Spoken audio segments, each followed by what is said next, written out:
আর যার মনের মধ্যে সততা আছে, আল্লাহ পাক কোনো না কোনো দিন ইনশাআল্লাহ তাকে হেদায়েত দিবে। মনের বিষয়টা আল্লাহ ছাড়া কেউ জানে না। আপনি দেখতে পারেন সমাজে অনেকে দাড়ি, টুপি, পাগড়ি, জুব্বা সব লাগিয়ে ঘুরছে, তো বিশ্বাস করেন তাদের মনটা এমনও হতে পারে যে জানোয়ারের চেয়েও কুৎসিত, এমনও হতে পারে। আবার আপনি দেখবেন সমাজে এমন অনেক মানুষ ঘুরছে যারা হয়তো অনেক পাপে লিপ্ত মনে হচ্ছে, মনের মধ্যে সততা আছে। এমন অনেক মানুষকে আমরা দেখেছি যে ড্রাগ অ্যাডিক্টেড ছিল, মিউজিক করেছে, হারাম সম্পর্কের মধ্যে ছিল, নামাজ ঠিক মতো পড়ে নাই, কিন্তু যখনই আল্লাহর কথা আলোচনা হতো দেখতাম সে খুবই শান্তভাবে মন থেকে কথা শুনছে। কথা শুনতে শুনতে শুনতে একদিন মাশাআল্লাহ এখন দেখবেন যে চিল্লা দিয়ে বেড়াচ্ছে বিভিন্ন মসজিদে। অচত নামাজ পড়েই ভেবে বসবেন না যে অনেক কিছু করে ফেলছে। এক চিল্লা দিয়ে মনে করে ফেলবেন না যে দিনের জন্য অনেক কিছু করে ফেলছে। একটা হজ করেছেন, ওমরা করেছেন, সিয়াম রেখেছেন, দিনের জন্য দান সদকা করেছেন, একটা মাদ্রাসা মসজিদ করেছেন, ভেবে বসবেন না আপনি সব অনেক কিছু করে ফেলেছেন এবং অন্যরা সব ককরোচ, তেলাপোকা, ওরা জাহান্নামে যাবে এমনটা মনে করবেন। জানি না আমরা যে কার আমলের কতটুকু আল্লাহর কাছে কবুল হচ্ছে। এক ব্যক্তি এত পাপ করেছে যে শেষে মৃত্যুর সময় সে সন্তানদেরকে ডাকছে, ডেকে বলছে যে আমি যখন মারা যাব আমার লাশটাকে তোমরা কবর দিও না, যদি আল্লাহ পাক আমাকে ধরতে পারেন তাহলে খবর আছে আমার। কি করতে হবে?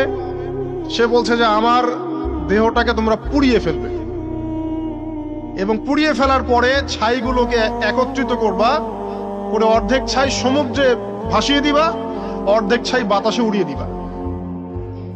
সন্তানরা তাই করলো। মৃত্যুর পর আল্লাহ পাক এই সমুদ্র এবং জমিনকে বাতাসকে আদেশ করলেন যে তোমরা ছাই জড়ো করে দাও। আর মানুষ আর জিন আল্লাহর কথা না শুনলেও এই প্রকৃতি আল্লাহ পাকের কথা শোনে। বিজ্ঞান বলে প্রকৃতি থেকে সব হচ্ছে। কি প্রকৃতি? প্রকৃতি কি, কাকে বলে? মানুষকে আল্লাহর ইবাদতকে বাদ দিয়ে প্রকৃতি পূজায় নিয়ে গেছে। এই পুরো প্রকৃতি আর মহাবিশ্বে এক আল্লাহর ইবাদত করে। কে সৃষ্টি করলো প্রকৃতি?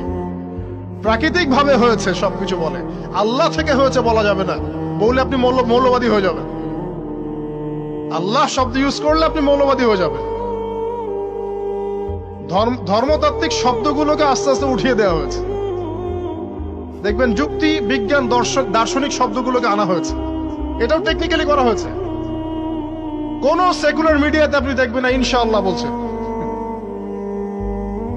ইনশাআল্লাহ প্রমাণ করবে যে আপনি আস্তিক না নাস্তিক। তো প্রকৃতিকে আল্লাহ পাক আদেশ করলেন এই সমুদ্র ছাই জড়ো করো, এই বাতাস ছাই জড়ো করো। তারা ছাই জড়ো করে দিল। এই ব্যক্তিকে বলা হচ্ছে তুমি জীবিত করে আল্লাহ পাক বলছেন তুমি যে এই কাজটা করেছিলে, লিমা ফাআলতা হাদা, তুমি এই কাজটা কেন করেছো? তখন এই ব্যক্তি উত্তর দিচ্ছে মিন খাশিয়াতিকা ইয়া রাব্বি ওয়া আনতা আ'লাম।